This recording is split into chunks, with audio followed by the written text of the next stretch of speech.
우리 인생의 수많은 또 어려운 일들로 인해서 우리의 마음이 무너진다 할지라도 우리 주님께서는 그러한 우리를 외면치 아니하시고 우리를 위해서 기도하고 계시고 주의 강한 팔로 우리를 붙잡고 계시는 줄 믿으시기 바랍니다. 우리 은행교회에서 지난주부터 매일 저녁 8시부터 10시까지 2시간 동안 작정하고 기도하는 그 시간을 정했습니다. 저는 좀 자유롭게 그 시간대에 오실 수 있는 분들은 뭐 10분이 됐든 20분이 됐든 그렇게 기도하시고, 또 나오지 못한 분들은 그 시간대에 집에서라도 하나님 앞에 기도했으면 좋겠다 하는 생각이 듭니다. 저는 마음에 작정을 하고 8시부터 10시까지 하나님 앞에 기도해야 되겠다, 그런 생각을 가지고 3주 동안 그렇게 기도하고 있습니다. 이렇게 저녁 기도회를 가져야 되겠다라는 그 생각을 하게 된 이유는 하나님께서 끊임없이 말씀을 통해서 기도해야 된다라고 교훈하고 계시고, 또 저의 마음에 그러한 이 감동을 주시면서 기도해야 된다, 시대가 어려우면 어려울수록 기도해야 된다라는 그러한 그 생각을 저에게 계속 주셔서 우리가 21일 저녁 기도회를 갖고 있습니다. 기도하는 여러분들 되시기 바랍니다. 제가 기도하면서 하나님께서 깨우쳐 주신 것이 있습니다. 제가 특별히 이 2시간 동안 기도하면서 중점 둔 것이, 어찌됐든 이 전염병의 문제, 하나님 코로나19를 속히 소멸시켜 주십시오. 전 세계적으로 이로 인해서 또 고통당하고 있고, 또 최근에 다시 우리나라도 확산되어지는 그러한 추세 가운데 있습니다. 하나님께서 은혜 주셔서 이 전염병을 소멸시켜 달라고 위해서 기도합니다. 그러니까 믿음의 백성들은 이 어려운 그 상황 속에서 우리 자신을 살피고 하나님 앞에 겸비하게 엎드려야 됩니다. 하나님께서 이 재앙을 우리에게 허락하셨기 때문에 그렇습니다. 그렇기 때문에 여러분들이 지금처럼 이렇게 마스크를 잘 쓰고, 또 그 손 세정제를 통해서 손도 잘 소독하고, 여러모로 우리가 할 수 있는 어떤 최선의 방법을 하되, 그 가운데 전심으로 우리가 하나님 앞에 엎드려 기도해야 된다는 것이죠. 그러니까 이 문제를 저는 놓고 기도하고 있고, 무엇보다도 우리 은행교회 성도들이 하나님 앞에 기도의 응답을 받기를, 육신적으로 건강하고 또 자녀들이 하나님의 은혜 안에서 잘 자라고 물질적으로도 형통한 그러한 은혜를 있게 해달라고 하나님 앞에 기도합니다. 그러다가 하나님께서 제게 깨우쳐 주신 것이 뭐냐면, 호세아서 2장 21절 이하에 있는 말씀, 그날에 내가 응답하리라. 나는 하늘에 응답하고 하늘은 땅에 응답하고, 땅은 곡식과 포도주와 기름에 응답하고 그것들은 이스라엘에 응답하리라. 하나님께서 응답해 주신다라는 약속의 말씀이시죠. 그런데 그 말씀을 붙잡고 기도하다 보니까 하나님께서 어떤 생각을 주시냐면, 하나님께서 응답하셨다라고 하는 이 말씀이 선포되면서 그 이후에 하나님의 일하심이 나타난다는 거예요.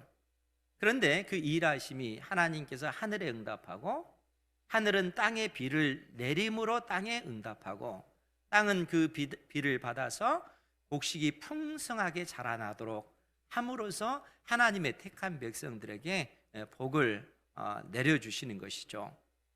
하나님께서 그처럼 응답해 주시는 것입니다. 그런데 이 과정이 과정이 있다는 얘기예요. 그냥 되어지는 것이 아니고 하나님께서 이 씨앗이 떨어져서 풍년이 들기까지 봄, 여름, 가을이라고 하는 이런 어떤 시간이 필요하다는 거예요. 또 그 기간 동안에는 가만히 앉아 있으면 되는 것이 아니라 그 씨앗을 심고 그 씨앗이 잘 자라날 수 있도록 가꾸고 또 이 잡초도 제거하고 여름에 그 뜨거운 그 햇볕 아래에서 땀을 흘리면서 수고하고 인내하고 견디는 그 과정이 필요하다는 거예요. 그러한 가운데 열매가 맺혀지는 것입니다. 그러니까 하나님께서 믿음의 백성들에게, 아니 우리 은행교회 성도들에게 하나님께서 그렇게 응답하신다라고 말씀하고 계시는 거예요. 그러니까 하나님께서 우리에게 응답하신다라고 하는 그러한 약속의 말씀을 붙잡고 나아갈 때는 우리에게 필요한 것이 인내가 필요하다는 거예요. 인내. 그래서 야고보 사도도 야고보서 1장에 형제들아 너희가 여러 가지 시험을 만나거든 온전히 기쁘게 여기라 이렇게 말씀하고 있습니다. 여러분, 시험 당한 사람이, 시련을 당하고 환난을 당한 사람이 어떻게 온전히 기쁘게 여길 수가 있겠습니까? 그럴 수 없잖아요. 그런데 하나님께서는 온전히 기쁘게 여기라 이렇게 말씀하고 있습니다. 왜냐하면 너희의 믿음의 시련이 인내를 만들어내기 때문에 그렇다라고 얘기해요. 믿음의 시련이 인내를 만들어낸다는 거예요. 시련이 인내를 만들어내는 것이 아니라 믿음의 시련이 인내를 만들어낸다는 얘기입니다. 그럼 왜 믿음의 시련입니까? 그 시련이 그냥 시련이 아니라 하나님께서 나에게 응답해 주시기 위한 과정 가운데 주어진 시련이기 때문에 그렇습니다. 믿음의 눈으로 현재의 그 어려움을 뚫고 나가는 것이죠. 이 고난 너머에 하나님께서 약속하신 그 은혜가 있음을 알고 믿음으로 현재의 그 어려움을 극복해 나가야 된다는 것이죠. 그 믿음의 시련이 인내를 만들어내는 것입니다. 그리고 그 인내를 온전히 이루었을 때 하나님의 약속하신 그 은혜가 우리의 삶 가운데 경험되어지는 것입니다. 이런 은혜를 사모하는 여러분들 되시기 바랍니다. 하나님께서 우리에게 이러한 놀라운 약속을 해주고 계시고 믿음의 백성들은 믿음으로 우리의 인생을 바라보고 우리 인생 앞에 놓인 수많은 시련이든 어려움이든 그 믿음으로 뚫고 나가야 된다는 거예요. 왜냐하면 하나님께서 우리를 강한 팔로 붙잡고 계시기 때문에 그렇습니다. 그러면 여러분, 왜 하나님께서 우리에게 이러한 놀라운 은혜를 베풀어 주시는 것일까요? 왜 하나님께서 우리에게 그러한 사랑을 주시는 것일까요? 그것은 우리가 하나님의 자녀이기 때문에 그렇다는 거예요. 우리가 하나님의 자녀이기 때문에 하나님께서 우리를 그토록 사랑하시고 하나님께서 강한 팔로 우리를 붙잡고 계시면서 때에 따라 인생의 그 고난을 허락하시고 그 고난의 과정을 통해서 더더욱 하나님의 사람, 믿음의 사람, 하나님만을 사랑하는 사람으로 우리를 품고 가시는 것입니다. 그것이 우리 아버지 하나님의 사랑인 줄 믿으시기 바랍니다. 오늘 말씀은 하나님께서 어떻게 우리를 사랑하시는가, 하나님께서 택한 자녀 이스라엘을 어떻게 사랑하시는가 하는 말씀을 가르쳐 주고 계십니다. 여러분, 호세아서 이 말씀은 하나님과 이스라엘 사이의 언약 관계를 결혼 관계로 묘사해서 우리에게 말씀해 주고 있습니다. 그러니까 하나님과 이스라엘 사이의 언약 관계라고 하는 것은 하나님께서 생명을 걸고 내가 너를 사랑하겠다, 너도 생명을 걸고 하나님을 사랑해다오, 이것이 언약 관계라는 거예요. 하나님께서 이스라엘 백성들을 향해서 생명을 거셨어요. 내가 생명을 걸고 너를 내 자녀로 만들겠다, 너도 다른 어떤 신들을 섬기지 말고 나만을 섬겨라, 하나님만을 사랑해라, 생명 걸고 사랑하라. 하나님께서 이것을 이스라엘 백성들에게 요구하신 것이죠. 그런데 어떻습니까? 이스라엘 역사 가운데 이스라엘 백성들은 그러한 사랑을 하나님 앞에 하지 않습니다. 하나님께서는 이스라엘 백성들을 향하여 그처럼 사랑하시는데 이스라엘 백성들은 그러한 사랑을 하지 않아요. 여러분, 그러한 하나님의 그 마음 우리가 알 수 있을까요? 우리가 잘 알 것 같은데 몰라요. 하나님의 그 마음을 모르는 겁니다. 그래서 하나님께서 호세아 선지자에게 하나님의 그 고통스러운 마음, 그 고통 속에서도 여전히 우리를 사랑하시는 그 하나님의 그 마음을 우리에게 알려주시기 위해서 호세아 선지자를 부르시고 호세아 선지자에게 너는 가서 음란한 여인을 데려다가 너의 아내로 삼으라, 이렇게 말씀하고 계시는 거예요. 그러니까 호세아 선지자가 음란한 여인이지만 결혼했으니 자기 사랑하는 아내잖아요. 과거에는 그랬다 할지라도 이제는 이 아내가 자기만을 사랑해 주기를 원할 겁니다. 호세아 선지자도 역시 그 아내만을 사랑해야 되죠. 그것이 결혼 관계 아닙니까? 여러분, 결혼식을 한다는 것은 생명을 건 관계라는 거예요. 그것이 하나님께서 내신 법칙입니다. 남편은 아내를 위해서 생명을 거셔야 됩니다. 그렇게 사랑하셔야 돼요. 아내도 남편만을 그렇게 사랑하셔야 됩니다. 그러한 가정 되시기 바랍니다. 그것이 하나님께서 우리에게 내신 법이기 때문에 그렇다는 거예요. 그런데 만일 여러분 생각해 보세요. 사랑하는 남편이 어느 날 나를 사랑하지 아니하고 다른 여자를 사랑한다고 했을 때 그 아내가 갖는 그 고통이 얼마나 크겠습니까? 그 배신의 그 고통과 나를 사랑하지 않는다고 하는 그야말로 절망적인 그 상황, 마음이 완전히 무너진 그 상태가 되겠죠. 그렇지 않겠습니까? 반대로 남편 역시 마찬가지입니다. 아내가 사랑하는 그 남편을 사랑하지 아니하고 다른 남자를 품고 있다고 그 사실을 알았을 때 남편이 당하는 그 심적인 그 고통이 얼마나 크겠는가 하는 거예요. 하나님께서는 호세아 선지자를 통해서 이스라엘 백성이 그러함을 말씀해 주고 있다는 거예요. 여러분, 호세아 선지자가 활동하던 그 시기에 이스라엘의 왕이, 북이스라엘 왕이 여로보암 2세라고 말씀을 드렸잖아요. 그리고 여로보암 2세 때 북이스라엘 역사상 가장 번성하고 가장 부강할 때, 그때가 바로 여로보암 2세 때라는 거예요. 그런데 이스라엘 백성들은, 왕을 비롯해서 신하들과 이스라엘 백성들은 어떻게 생각합니까?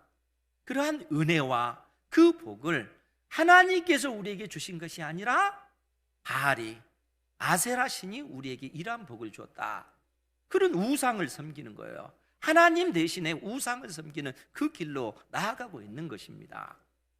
그러니까 그러한 어떤 이스라엘 백성들을 바라보면서 우리 아버지 하나님께서 겪으신 그 고통 속에서 호세아 선지자를 부르셔서 하나님의 마음이 어떠한지, 하나님께서 느끼시는 그 고통이 어떠한지 이스라엘 백성들에게 말씀하고 계시다는 거예요.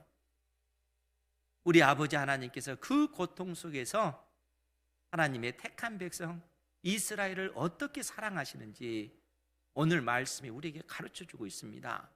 여러분, 1절 말씀을 한번 볼까요? 1절 말씀에 보면 여호와께서 내게 이르시되 이스라엘 자손이 다른 신을 섬기고 건포도 가자를 즐길지라도. 무슨 얘기입니까? 하나님께서 내리신 그 모든 그 은혜와 그 복을 그들이 누리면서 이러한 은혜를, 이러한 복을 바알이 우리에게 줬고 아세라 신이 우리에게 줬다, 이렇게 그들은 생각하는 거예요. 하나님께서 주신 그런 물질을, 은혜를 바알에게 바치고 아세라 신에게 바치는 지금 그 모습을 보여주고 있다는 거예요.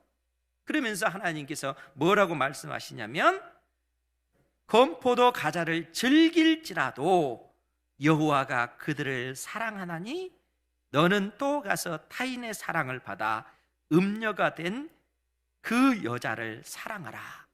하나님께서 호세아 선지자에게 하신 말씀입니다. 여러분, 호세아 선지자, 그 남편인 호세아 선지자를 사랑하지 아니하고 다른 남자를 사랑해서 떠난 이 고밀로 인해서 호세아 선지자가 당한 그 고통이 얼마나 컸겠습니까? 그야말로 마음이 무너진 그 상태인 것이죠. 그런 상황 가운데 있는 그 호세아 선지자에게 하나님께서 너의 처지나 나의 형편이나 같은 것이다, 그리고 이스라엘 백성들에게 내 고통스러운 마음을 네가 증거해야 된다. 너의 삶을 통해서 드러내라 라고 말씀하고 계시는 거예요. 그러니까 호세아 선지자로 하여금 너는 가서 타인의 사랑을 받아 음녀가 된 그 여자를 사랑해라, 고멜을 사랑해라, 그렇게 얘기하는 거예요. 그렇기 때문에 이 명령을 받고 2절 말씀에 보면 내가 은 15개와 보리 한 호멜 반으로 나를 위하여 그를 사고 그에게 이르기를 너는 많은 날 동안 나와 함께 지내고 음행하지 말며 다른 남자를 따르지 말라. 나도 내게 그리하리라 하였노라. 그러니까 호세아 선지자가 은 15개와 보리 한 호멜 반으로 이 음녀가 된 이 고멜을 다시 샀다라고 이렇게 표현하고 있습니다. 샀다라는 얘기는 속량했다는 것이죠. 그러니까 이미 노예와 같은 그러한 상황 가운데 있는 이 고멜을 바로 은 15개와 보리 한 호멜 반으로 이 가격을 거기에 합당한 값을 지불하고 고멜을 다시 산 이러한 그 모습을 지금 호세아 선지자가 보여주고 있습니다. 다시 그 고멜을 사랑하기 위해서 그렇게 한 것이죠. 그런데 하나님께서 이러한 말씀을 주시고 나서 3절에 우리가 봤던 말씀인데 다시 한번 볼게요. 그에게 이르기를 너는 많은 날 동안 나와 함께 지내고 음행하지 말며 다른 남자를 따르지 말라. 나도 내게 그리하리라. 호세아 선지자가 고멜에게 그렇게 값을 지불하고 사고 나서 너는 많은 날 동안 나와 함께 지내고 음행하지 말라 하는 거예요. 다른 남자를 사랑하지 말라. 음행하지 말고 나만을 사랑해라. 다른 남자를 따르지 말라. 나도 너만을 사랑하겠다 라고 지금 호세아 선지자가 말하고 있다는 거예요. 그러니까 생명 걸고 너만을 사랑할 테니까 너도 나만을 사랑해라. 많은 날 동안 함께 있으면서 그래야 된다라고 얘기하는 거예요. 그러면 여러분, 이 3절의 그 의미가 어떤 의미일까요? 지금 너는 많은 날 동안 나와 함께 지내야 된다. 그리고 음행하지 말고 다른 남자도 쫓지 말아야 된다. 이 말이 무슨 의미겠어요? 그 의미를 4절은 이렇게 말하고 있습니다. 이스라엘 자손들이 많은 날 동안 왕도 없고 지도자도 없고 제사도 없고 주상도 없고 에봇도 없고 드라빔도 없이 지내다가 그 후에 이스라엘 자손이 돌아와서, 여러분 이 표현이 무슨 의미겠어요? 하나님께서 북이스라엘이 멸망당하실 것을 말씀해 주고 계시다는 거예요. 북이스라엘은 아수르에 의해서 멸망당해서 이 북이스라엘이라고 하는 나라 자체가 완전히 무너질 것이고 이스라엘 백성들은 수많은 나라들, 민족들 가운데로 쫓겨나게 될 것이고 그 땅에서 그들은 노예처럼 종처럼 살 수밖에 없는 그 상황을 지금 말씀해 주고 있다는 거예요. 그리고 그러한 삶은 많은 날 동안 왕도 없고 지도자도 없는 상태라는 거예요. 여러분 북이스라엘의 왕은 어떤 존재였습니까? 하나님께서 북이스라엘 왕 중에 어느 한 왕이라도 인정하는 왕이 있을까요? 한 명도 없습니다. 북이스라엘의 왕들은 한결같이 하나님을 반역하고 하나님을 대적했던 왕들입니다. 그러니까 하나님께서 그 왕들을 없애버리시는 것입니다. 이스라엘 백성들 가운데 그 수많은 어떤 신하들 또 말씀을 맡은 지도자들이 이스라엘 백성들을 잘 인도했을까요? 그러하지 못했습니다. 하나님께서 그러한 지도자들도 없애버리시는 것이죠. 제사도 없고 주상도 없고, 이 주상이라고 하는 것은 그 기둥을 얘기하는 거예요. 그러니까 이스라엘 백성들이 구약시대 때 다른 이방 신들을 섬기면서 나무로 목상을 만들고 돌로 기둥을 만들어서 우상을 섬겼다는 거예요. 그러니까 우리나라 같은 경우 천하대장군 같은 그 나무를 딱 세워놓고 이 그 모양을 만들어 놓고 그런 어떤 그 우상들을 그렇게 만들어내잖아요. 이스라엘 백성들이 그렇게 하는 겁니다.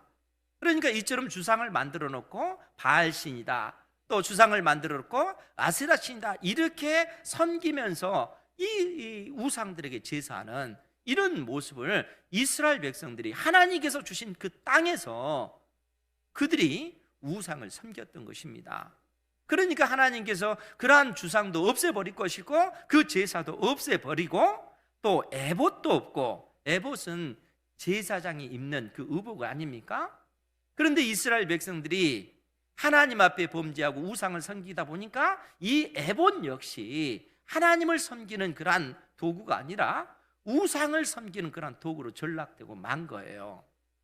그러니까 하나님께서 그러한 에봇도 없고 드라빔도 없이, 즉 이 드라빔이라고 하는 것은 가정에서 섬기는 신이에요. 드라빔의 그 모습은 다양한데 그야말로 손바닥만한 것에서부터 사람 키만큼 큰 것까지 다양합니다. 그리고 그 형태도 사람의 모양도 있고 짐승의 모양도 있고 또 어떤 그 다양한 어떤 형태가 없는 그러한 어떤 그 드라빔도 있습니다. 그것을 가지고 이스라엘 백성들이 그 신을 섬겼을 뿐만 아니라 사람들의 앞날을 점치는 이러한 이래로 이 드라빔을 사용했다는 거예요. 그러니까 하나님께서 은혜로 주신 그 땅에 들어가서 이스라엘 백성들은 철저하게 하나님을 예배하는 삶이 아니라 우상을 섬기는 그 삶이에요. 그래서 하나님께서 그들에게 재앙을 내리셔서 그들이 이방 땅으로 끌려가도록 그렇게 만드신 것입니다. 그러니까 이방 땅에 끌려간 그 상태, 그리고 하나님께서 그러한 그들을 5절 말씀에 보면 그 후에 이스라엘 자손이 돌아온다는 이 표현은 두 가지 의미예요. 하나는 이스라엘 백성들이 하나님 편으로 돌아왔다라는 그런 의미고, 또 한 의미는 이스라엘 백성들이 다시 이방 땅에서 약속의 땅으로 돌아왔다라는 그런 의미입니다. 하나님의 백성들이 하나님께로 돌아온 거예요. 그리고 돌아온 이스라엘 백성들을 하나님께서 기뻐 받으시고 약속의 땅으로 돌아올 수 있도록 은혜를 주신 것입니다. 그러면 사랑하는 성도 여러분, 생각해 보세요. 이스라엘 백성들이 어떻게 하나님께로 돌이키게 되었겠는가 하는 거예요. 왜 이스라엘 백성들이 돌이켰을까요? 그들은 이스라엘이 멸망당하고 나서 이방 땅으로 포로로 끌려가서 그 절망스러운 그 삶의 현장에서 그들이 생각을 하는 거예요. 왜 하나님께서 우리를 망하게 하셨는가? 왜 하나님께서는 이 먼 나라로 우리를 포로로 끌려가게 하셨는가? 아니, 하나님께서 왜 내 인생의 그 삶의 이 고통의 그 현장을 나에게 허락하시고 이로 인해서 내 인생이, 우리 가정이 이처럼 절망스러운 상황 가운데 처하도록 하나님께서 허락하셨는가? 고난을 통해서, 시련을 통해서 인생들이 자기의 삶의 모습을 살핀다는 거예요. 사랑하는 성도 여러분, 하나님께서 코로나19를 우리에게 허락하셨을 때는 이로 인해서 우리 자신을 살피셔야 됩니다. 단순히 이 코로나19가 건강의 문제만 미치는 게 아니잖아요. 이 문제가 경제적인 문제, 정치적인 문제, 삶의 모든 영역에 심대한 그런 영향을 미치고 있습니다. 그럼 왜 하나님께서 우리에게 이러한 그 재앙을 허락하셨는가? 그 재앙을 통해서 우리가 하나님 앞에 엎드려서 하나님 앞에 자복하고 은혜를 구하는 삶을 살아가야 된다는 거예요. 하나님께서 이스라엘 백성들에게 그러한 고난을 허락하셨을 때 그들이 그 시련을 통해서 하나님의 약속의 말씀을 생각을 하는 거예요. 그리고 하나님께서 성경을 통해서 우리에게 약속하신 말씀을 통해서 그러한 일이 왜 벌어졌는지 그들은 생각하게 된다는 거예요. 사랑하는 성도 여러분, 하나님께서 이스라엘 백성과 언약을 체결하시고 약속해 주신 것이 뭐냐면, 내가 생명 걸고 너를 사랑하겠다. 그러니까 너도 생명을 걸고 나만을 사랑해다오. 만약 내가 하나님의 약속의 말씀을 의지하여 하나님만을 사랑한다면 하나님께서 나가도 복을 받고 들어가도 복을 받도록 하나님께서 그러한 은혜를 주시겠다 약속해 주셨습니다. 제가 계속해서 말씀을 드리잖아요. 신명기 28장 1절에서 14절에 하나님께서 그 복에 대해서 약속을 해 주셨습니다. 그런데 만일 네가 하나님과 맺은 그 언약을 파기하면 네가 나가도 저주를 받고 언약적 저주, 들어와도 언약적 저주를 받게 될 것이다. 하나님께서 말씀해 주셨습니다. 그것이 28장, 신명기 28장 15절부터 68절까지 있는 내용이라는 거예요. 그러니까 저주의 말씀이 엄청나게 많아요. 그러면 하나님께서 이러한 저주를 그냥 아무 경고 없이 내리십니까? 그러지 않습니다. 하나님께서 이스라엘 역사 가운데 그 저주를 칼과 기근과 전염병과 사나운 짐승의 그 재앙을 통해서 경고하십니다. 사나운 짐승이라고 하는 것은 경제적인 문제를 얘기한다고 예전에도 말씀을 드렸죠. 왜냐하면 고대 이 근동에서 사나운 짐승들이 사람들이 기르는 가축뿐만 아니라 농작물들에게 큰 피해를 입히기 때문에 이로 인해서 사람이 죽을 뿐만 아니라 먹고 사는 문제에 있어서 심각한 타격을 입게끔 하기 때문에 그렇습니다. 그러니까 하나님께서 이 네 가지 재앙을 통해서 이스라엘 백성들에게 경고하시는 거예요. 하나님의 말씀에 불순종했을 때 하나님께서 이러한 경고를 통해서 하나님께 돌이키도록 하나님께서 그처럼 말씀을 하고 계시는 것이죠. 그런데 하나님께서 이러한 말씀을 주고 나서 그런데 만일 너희들이 그렇게 함에도 불구하고 하나님께 돌이키지 아니하면 하나님께서는 이 네 가지 재앙을 한꺼번에 다 쏟아 부으시겠다라고 말씀하십니다. 그것이 뭡니까? 이스라엘 백성들의 멸망인 것이죠. 멸망당해서 이방 땅으로 끌려갈 수밖에 없는 그런 상황이 될 거라는 거예요. 언약적 그 저주가 심판이 이스라엘 가운데 임할 거라는 거예요.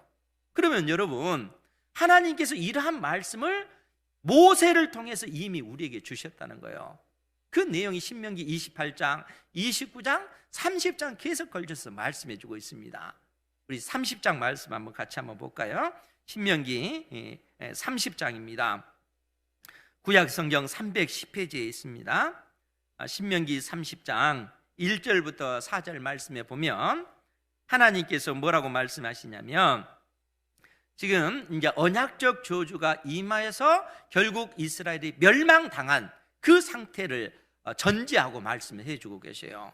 뭐라고 말씀하시냐면, 내가 내게 진술한 모든 복과 저주가 내게 임함으로 내가 내 하나님 여호와로부터 쫓겨간 모든 나라 가운데서 이 일이 마음에서 기억이 나거든 너와 내 자손이 내 하나님 여호와께로 돌아와 내가 오늘 내게 명령한 것을 온전히 따라 마음을 다하고 뜻을 다하여 여호와의 말씀을 청종하면 내 하나님 여호와께서 마음을 돌이키시고 너를 긍휼히 여기사 포로에서 돌아오게 하시되 내 하나님 여호와께서 흩으신 그 모든 백성 중에서 너를 모으시리니 내 쫓겨간 자들이 하늘가에 있을지라도 내 하나님 여호와께서 거기서 너를 모으실 것이며 거기서부터 너를 이끄실 것이라. 여러분 놀랍지 않습니까? 이미 하나님께서 모세를 통해서 이스라엘 백성과 언약을 체결하시면서 이 말씀까지 주셨다는 거예요. 그럼 왜 하나님께서 이스라엘 백성들이 멸망당할 것을 아셨는가 하면 만물보다 부패한 사람의 마음 때문에 그렇다는 거예요. 그러니까 모세가 이스라엘 백성들이 광야 40년 동안 끊임없이 반역한 그 반역의 그 역사를 통해서 인생이 무엇인지, 부패한 인간의 그 완악함이라고 하는 것이 무엇인지 모세는 구구절절하게 광야 40년 동안 깨달은 거예요. 그러니까 우리 인생이 생명을 걸고 하나님을 사랑할 수 있겠는가? 여러분 생명 걸고 하나님을 사랑하십니까? 사랑하시기 바랍니다. 정말 우리는 생명을 걸고 하나님을 사랑하는 그런 존재가 돼야 되는데, 문제는 우리의 부패한 그 본성상 생명을 걸고 하나님을 사랑할 수 없는 존재라는 거예요. 모세는 이미 그 사실을 알았기 때문에 결국 언약적 그 심판으로 인해서 이스라엘이 멸망당할 것이고 이방 땅의 포로로 끌려갈 것을 이미 모세는 바라보고 있는 거예요. 하나님께서 이러한 진리를 이스라엘 백성들에게 알려주셔요. 왜요? 여러분 나중에 31장 이하에 보면 하나님께서 모세를 통해서 이스라엘 백성들에게 노래를 가르쳐 부르게 해라, 구전 민요를 가르치게 하는 거예요. 그 내용이 뭐냐면 우리가 하나님 앞에 범죄해서 멸망당해서 이방 땅으로 끌려갔다, 그 내용이에요. 그것이 오늘날 우리나라 아리랑 같은 그런 구전 민요라는 거예요. 이스라엘 백성들이 그 노래를 부르는 거예요. 왜요? 잊지 말라고. 이방 땅의 포로로 끌려갔을 때 왜 우리가 멸망당했는가? 왜 하나님께서 우리를 이처럼 심판하셨는가? 그것은 우리가 생명 걸고 하나님을 사랑하지 못했기 때문에 그렇다는 거예요. 그리고 비로소 그들이 그 땅에서 하나님 우리를 불쌍히 여겨주십시오, 하나님을 사랑하지 아니하고 바알을 섬기고 아세라를 섬겼던 이 죄를 하나님 용서해 주십시오. 그 고통의 현장에서, 그 저주받은 그 땅에서 하나님 앞에 눈물로 간구하는 겁니다. 기도하는 거예요. 하나님 은혜 주십시오, 응답해 주십시오. 하나님 앞에 기도하는 겁니다. 이러한 기도를 드리는 여러분들 되시기 바랍니다. 하나님께서 우리 인생 가운데 우리에게 말씀하고 계시는 거예요. 너의 삶의 그 현장 속에서 그곳에서 엎드려 하나님 앞에 기도해라. 육신의 그 연약한 문제로 인해서 절망하느냐? 자녀의 문제로 인해서 고통하느냐? 먹고 사는 문제로 인해서 너희들의 그 삶의 그 형편으로 인해서 절망하고 있느냐? 우리의 마음이 무너져 내리는 그 현장, 그곳에서 하나님 앞에 엎드려서 기도하라는 거예요. 기도하면 하나님께서 응답해 주시겠다는 얘기입니다. 비록 너희들이 하늘 끝에 있다 할지라도 그곳에서 너희들이 엎드려 기도하면 하나님께서 그 기도를 들으시고 하나님께로 돌이키는 그들을 받으실 뿐만 아니라 그들의 삶의 그 상황도 다시 회복시켜 주시겠다는 거예요. 약속의 땅으로 다시 돌아올 수 있도록 하나님께서 만들어 주시겠다는 것입니다. 하나님께서 놀랍게 이스라엘 백성들에게 이 약속의 말씀을 해주고 계시는 것입니다. 이런 은혜를 사모하는 여러분들 되시기 바랍니다. 왜냐하면 하나님께서는 고통 속에서도 우리를 그처럼 사랑하고 계시기 때문에 그렇다는 거예요. 끊임없이 하나님의 사랑을 입었음에도 불구하고 하나님께 영광 돌리지 아니하고 이 세상의 즐거움을 쫓아가는 고멜과 같이 음란한 우리를 위해서 하나님께서는 고통 속에서도 우리를 사랑하고 계세요. 우리를 품고 계시다는 거예요. 하나님께서는 호세아 선지자를 통해서 이러한 말씀을 내려주시는 거예요. 그렇기 때문에 오늘 본문의 말씀 5절 말씀에 보면 그 후에 이스라엘 자손이 돌아와서 그들의 하나님 여호와와 그들의 왕 다윗을 찾고 마지막 날에는 여호와를 경외함으로 여호와와 그의 은총으로 나아가리라. 하나님께서 이 약속의 말씀을 해주고 계시는 겁니다. 그런데 여기서 다시 우리가 주목해야 될 것이 뭐냐면 그들의 하나님 여호와와 그들의 왕 다윗을 찾고 하나님께로 돌이킬 뿐만 아니라 이스라엘 백성들이 다윗을, 그들의 왕인 다윗을 찾는다라는 이 표현이에요. 여러분, 약속의 땅으로 돌아온 이스라엘 백성들이 왜 다윗을 찾을까요? 왜냐하면 다윗이 그들의 왕이기 때문에 그렇다는 거예요. 무슨 의미냐면 사무엘하 7장 14절에서 16절 말씀에 보면, 제가 읽어드릴 테니까 잘 들으시기 바랍니다. 하나님께서 다윗과 언약을 체결하시는 거예요. 다윗과 언약을 체결하시면서 하나님께서 무슨 약속의 말씀을 주시냐면 나는 그에게 아버지가 되고 그는 내게 아들이 되리니 그가 만일 죄를 범하면 내가 사람의 매와 인생의 채찍으로 징계하려니와 내가 내 앞에서 물러나게 한 사울에게서 내 은총을 빼앗은 것처럼 그에게서 빼앗지는 아니하리라. 즉 이 말씀은 무슨 얘기냐면 하나님께서 다윗을 기뻐 받으시고 나서 다윗의 집을, 다윗의 그 나라를 영원히 멸망하지 아니하고 견고케 하시겠다라는 약속을 주시는 거예요. 다윗의 나라는 영원할 거라는 거예요. 그리고 그 영원한 그 나라가 되도록 하기 위해서 하나님께서 다윗을 통해서 한 왕을, 다윗의 후손 중에 한 왕을 세우셔서 그 나라의 왕으로 삼으시고 그 나라가 영원히 이 땅 위에 견고히 서도록 만드시겠다는 거예요. 하나님께서 이러한 놀라운 약속을 해주고 계십니다. 그러니까 다윗의 후손 가운데 영원한 한 왕이 등장할 것이고 그 왕을 통해서 다윗의 나라가 견고하게 세워질 것을 하나님께서 약속해 주셨다는 거예요. 그런데 여러분, 놀랍게도 바울 사도가 로마서 1장 2절 이하에서 어떤 말씀을 해주시냐면 복음에 관해서 정의를 해줘요. 복음이 뭐냐? 기쁜 이 소식이 뭐냐 하면 이 복음에 관해서 제가 읽어드릴게요. 로마서 1장 2절 이하의 말씀을 보면, 이 복음은 하나님이 선지자들을 통하여 그의 아들에 관하여 성경에 미리 약속하신 것이라. 그의 아들에 관하여 말하면 육신으로는 다윗의 혈통에서 나셨고 성결의 영으로는, 즉 성령의 능력으로는 죽은 자들 가운데서 부활하사 하나님의 아들로 선포되셨으니 곧 우리 주 예수 그리스도시라. 복음이 그렇다는 거예요. 복음이 바로 예수 그리스도시다 라고 정의를 해요. 그리고 그 예수 그리스도는 누구시냐? 이미 하나님께서 그의 선지자들을 통해서 끊임없이 성경을 통해서 예언해 놨던, 말씀하신 그분이라는 거예요. 그분이 바로 우리 주 예수 그리스도시라는 겁니다. 그리고 그 예수 그리스도는 다윗의 혈통을 통해서 나왔다는 거예요. 그런데 그 다윗의 혈통으로 오신 우리 주님께서 죄와 사망의 권세를 이기시고 성령의 능력으로 죽은 자 가운데서 부활하심으로써 하나님의 아들로 인정되셨다는 거예요.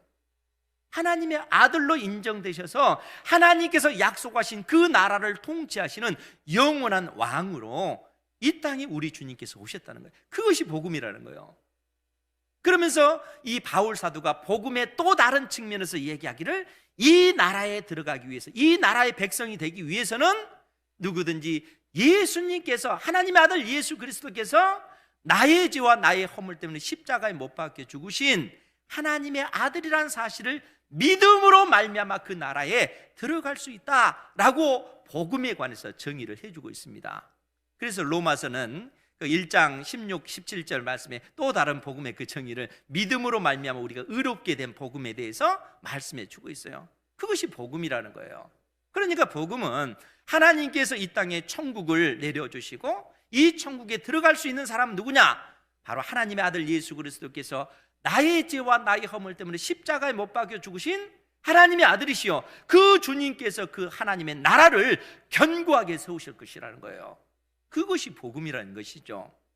그러니까 하나님께서는 호세아 선지자를 통해서 오늘 우리에게 무슨 말씀을 해주시냐면, 이스라엘 자손이 돌아와서 그들의 하나님 여호와와 그들의 왕 다윗을 찾고, 그 얘기가 뭐겠습니까? 다윗을 통해서 약속해 주신 메시아 예수 그리스도를 통해서 하나님의 그 나라가 견고히 설 것을 갈망하면서 현실의 그 어려움을 믿음으로 극복해 나가는 겁니다. 하나님의 약속을 의지하여 현재의 그 고난을 믿음의 백성들이 견뎌내는 거예요. 왜요? 하나님의 약속은 반드시 이루어질 것이기 때문에. 그래서 믿음의 시련이에요. 그냥 시련이 아니라 그 믿음의 시련이 우리를 인내하게 하고 그 인내를 온전히 감당했을 때 하나님의 놀라운 그 은혜가, 약속이 온전히 성취되기 때문에 그렇다는 거예요. 하나님께서 호세아 선지자를 통해서 그 약속을 해주셔요. 그러면서 뭐라고 얘기합니까? 마지막 날에는 여호와를 경외함으로 여호와와 그의 은총으로 나아가리라. 마지막 날에는 여호와를 경외한다는 얘기는 뭡니까? 우리가 두렵고 떨리는 마음으로 하나님만을 예배하는 거예요. 하나님만을 사랑할 수 있는 그러한 존재가 되어진 겁니다. 그러면 여러분, 어떻게 우리가 그러한 은혜를 입게 되겠습니까? 어떻게 우리가 하나님을 사랑할 수 있겠어요? 우리는 하나님을 근본적으로 사랑할 수 없는 존재잖아요. 그만큼 부패한 것이 우리 인생이기 때문에 그렇다는 거예요. 그런데 여러분, 놀라운 것은 무엇입니까? 이미 하나님께서 바울 사도를 통해서 갈라디아서 3장 13절 14절을 통해서 이미 약속해 주셨잖아요. 그리스도께서 우리를 위하여 저주를 받은 바 되사, 그리스도께서 나를 대신하여 저주를 받은 바 되사 율법의 저주에서 우리를 속량하셨으니, 값을 지불하고 우리를 예수님의 십자가의 피로 우리를 사셨다는 거예요. 기록되었으되 나무에 달린 자마다 저주 아래 있는 자라 하였습니다. 나무에 달린 자마다 저주 아래 있는 자라. 그러니까 예수님께서 나를 대신해서 내가 받아야 될 그 하나님의 그 저주를 우리 주님께서 우리를 대신해서 받으신 것입니다. 그러니까 고통 속에서 하나님께서 우리를 그처럼 사랑하시는 거예요. 그런데 바울 사도는 그 이유에 관해서 뭐라고 말씀하십니까? 이는 그리스도 예수 안에서 아브라함의 복이 이방인에게 미치게 하고, 아브라함의 복, 그 아브라함의 복이 뭐라고 했습니까? 믿음으로 말미암아 의롭게 되는 복. 그러니까 이미 바울 사도는 갈라디아서 3장 14절에서 그 이유가 뭐냐, 예수님께서 왜 십자가에 그 저주받으셔 죽으셨는가? 그 이유는 그리스도 예수 안에서 아브라함의 복이 이방인에게 미치도록 하기 위해서라는 거예요. 유대인의 그 경계를 넘어서 누구든지 예수님께서 나를 대신하여 내가 받아야 될 그 저주를 대신하여 십자가의 저주를 받으신 하나님의 아들이시다 하는 사실을 믿는 자에게 하나님께서는 의롭다 해주시는 그 복을 주시겠다는 것입니다. 또 우리로 하여금 하나님의 그 믿음으로 말미암아 성령을 약속을 받게 하려 함이라. 하나님께서 이 약속을 해주고 계시죠. 그러니까 우리가 예수 그리스도를 믿는다는 것은 예수 그리스도를 믿음으로 말미암아 우리가 의롭게 되어졌을 뿐만 아니라 더 놀라운 것은 그런 우리에게 하나님의 성령이 임하신다는 거예요. 우리 안에 하나님의 성령이 계신 줄 믿습니다. 그러면 성령께서 우리 안에 계시면 어떠한 일이 벌어질까요? 진리의 성령께서 여러분들 속에서 어떠한 일을 행하고 계실까요? 진리의 성령께서 여러분들 속에 거하셔서 그래서 도저히 내 힘과 내 능력으로 사랑할 수 없는 하나님을 사랑하도록 도우시는 거예요. 우리의 그 굳어진 마음을 제거하시고 부드러운 마음을 갖게 하사 하나님을 생명 걸고 사랑할 수 있는 이러한 관계로 나아가도록 하나님께서 말씀하고 계세요. 그러니까 하나님께서 모세를 통해서 신명기 30장 6절 말씀을 통해서 어떤 약속을 해주셨냐면, 내 하나님 여호와께서 내 마음과 너의 마음과 내 자손의 마음에 할례를 베푸사, 할례를 베푸신다는 거. 그 얘기가 뭡니까? 진리의 성령께서 임하셔서 나의 굳은 마음을 제거하는 이러한 어떤 은혜를 베풀어 주시는 거예요. 도저히 굳어진 이 마음으로 하나님을 사랑할 수 없는, 하나님을 두렵고 떨림으로 나아가서 그 은혜의 보좌 앞에 나갈 수 없는 우리에게 하나님의 성령께서 임하셔서 우리의 그 굳은 마음을 제거하시고 부드러운 마음을 갖게 하셔서 하나님을 사랑할 수 있는 그러한 존재, 그리하여 우리가 우리의 그 생명을 걸고 마음을 다하고 뜻을 다하고 목숨을 다하고 힘을 다하여 하나님을 사랑할 수 있는 그러한 존재로 하나님께서 만들어 가시는 거예요. 이 놀라운 은혜를 하나님께서 베풀어 주신다는 거예요. 하나님께서 우리를 향해서 생명을 걸고 사랑하시면서 우리에게 요구하시기를 너도 생명 걸고 하나님을 사랑해라, 그렇게 요구하시잖아요. 그런데 우리는 그런 존재가 아니었잖아요. 끊임없이 그 범죄한 고멜과 같이 음란한 그 길로 갔던 것이 우리 인생 아닙니까? 그런데 고통 속에서 우리 주님께서는 그러한 우리 인생을 살피시고 여전히 품으시고 여전히 사랑하시고 그 고통스러운 그 삶의 현장에서 주님을 바라보도록 요청하고 계시다는 거예요. 우리의 그 굳어진 마음 제거하시면서 하나님을 사랑할 수 있는 그러한 존재, 두렵고 떨림으로 아버지의 그 은혜의 그 보좌 앞에 담대히 나아갈 수 있는 그러한 존재로 하나님께서 만들어가고 계시는 것입니다. 호세아 선지자를 통해서 이 놀라운 약속을 해주고 계시죠. 그렇기 때문에 그의 은총으로 담대히 나아가리라.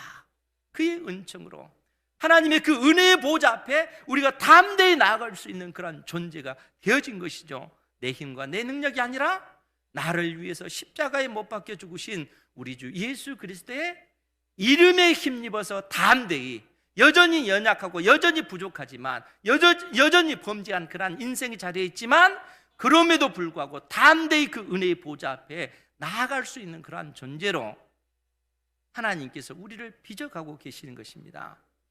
하나님의 끊을 수 없는 그 사랑 때문에 그런 것이죠. 그 사랑을 우리가 입고 있습니다. 그 사랑 가운데 거하는 여러분들 되시기 바랍니다. 하나님의 사랑 안에서, 그래서 여러분들이 있는 삶의 현장에서 눈물로 하나님 앞에 기도하고, 주님, 내가 더더욱 하나님을 사랑하기 원합니다. 내 생명까지도 하나님 앞에 드려서 사랑하기를 원합니다. 하나님께서 생명 버려 나를 사랑하신 것 같이 그러한 삶을 살기를 원합니다. 아버지 앞에 그러한 믿음의 간구를 드려야 되는 것이죠. 그것이 하나님의 자녀의 모습이라는 겁니다. 코로나19로 인해서 어려운 어떤 그 삶의 그 상황이 끊임없이 우리의 어떤 그 주변을 맴돌고 있지만, 사랑하는 성도 여러분, 담대하십시오. 그리고 주님을 의지하십시오. 그리고 주님께 눈물로 기도하십시오. 여러분들을 사랑하시는 하나님의 그 사랑이 여러분들을 감싸실 것이고 여러분들의 인생을 인도해 주실 것입니다. 기도하겠습니다.